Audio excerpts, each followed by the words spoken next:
വനിതാ മതിൽ കെണിയാണെന്ന് മുഖ്യ സംഘാടകനായ വെള്ളാപ്പള്ളി നടേശൻ ആരോപിച്ചു.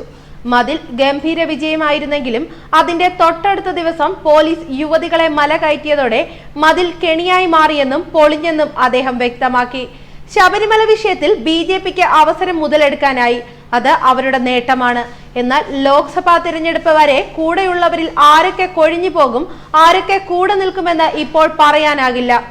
അതിനുശേഷമേ ശബരിമല വിഷയത്തിലൂടെ അവർക്ക് തെരഞ്ഞെടുപ്പിൽ നേട്ടമുണ്ടാകാനാകുമോ എന്നും വെള്ളാപ്പള്ളി മാധ്യമങ്ങളോട് പറഞ്ഞു. പ്രകാശാനന്ദ സ്വാമി അയ്യപ്പ ഭക്ത സംഗമത്തിൽ പങ്കെടുത്തല്ലോ എന്ന് മാധ്യമപ്രവർത്തകർ ചോദിച്ചപ്പോൾ അദ്ദേഹം ശിവഗിരി മഠത്തിലെ മുൻ മഠാധിപതിയാണെന്നും ഇപ്പോഴത്തെ മഠാധിപതിയല്ലെന്നും പറഞ്ഞു. ലോക്സഭാ തെരഞ്ഞെടുപ്പിന് മുമ്പ് BJP സഖ്യം അവസാനിപ്പിക്കുന്നതിന്റെ വ്യക്തമായ സൂചന വെള്ളാപ്പള്ളി നൽകുകയും ചെയ്തു. തിരഞ്ഞെടുപ്പിന് മുമ്പ് ആരൊക്കെ കൂടെ കാണും, ആരൊക്കെ കൊഴിഞ്ഞു പോകുമെന്ന് പറഞ്ഞതിന്റെ പൊരുൾ അതാണ്. ശബരിമല വിഷയത്തിന്റെ മറവിൽ BJP NSSന്റെ നിലപാടുകളുമായി യോജിച്ച് പ്രവർത്തിച്ചതോടെയാണ് വെള്ളാപ്പള്ളി അകന്നത്. യുവതീ പ്രവേശനത്തിന് പിന്നാലെ വനിതാ മതിലിനെതിരെ വെള്ളാപ്പള്ളി നടേശന്റെ ഭാര്യ പ്രീതി നടേശനും മകൻ തുഷാർ വെള്ളാപ്പള്ളിയും ആരോപിച്ചിരുന്നു. സർക്കാർ നടത്തിയത് തറവേലയാണെന്ന് BDJS നേതാവ് തുഷാർ വെള്ളാപ്പള്ളി ആരോപിച്ചിരുന്നു. സർക്കാർ തങ്ങളെ വഞ്ചിക്കുകയായിരുന്നെന്ന് പ്രീതി നടേശനും ചൂണ്ടിക്കാട്ടിയിരുന്നു. അതിന് പിന്നാലെയാണ് വെള്ളാപ്പള്ളി നടേശൻ മതിൽ പൊളിഞ്ഞെന്ന് പറഞ്ഞത്.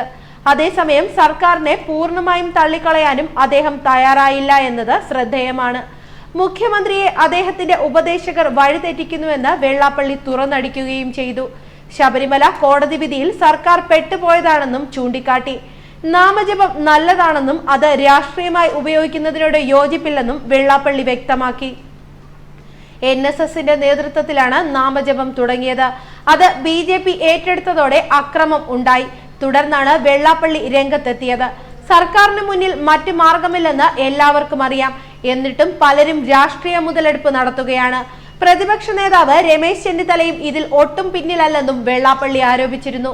NSSന്റെ അക്കൗണ്ടിലാണ് ചെന്നിത്തല ആഭ്യന്തരമന്ത്രിയായത്. സുകുമാരൻ നായർ വരട്ടിയപ്പോൾ മുഖ്യമന്ത്രിയായിരുന്ന ഉമ്മൻചാണ്ടി വഴങ്ങി. എന്നാൽ മുഖ്യമന്ത്രി പിണറായി വിജയനെ അതിന് കിട്ടില്ല.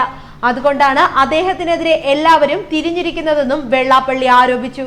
ന്യൂസ് ഡെസ്ക് മലയാളി വാർത്ത.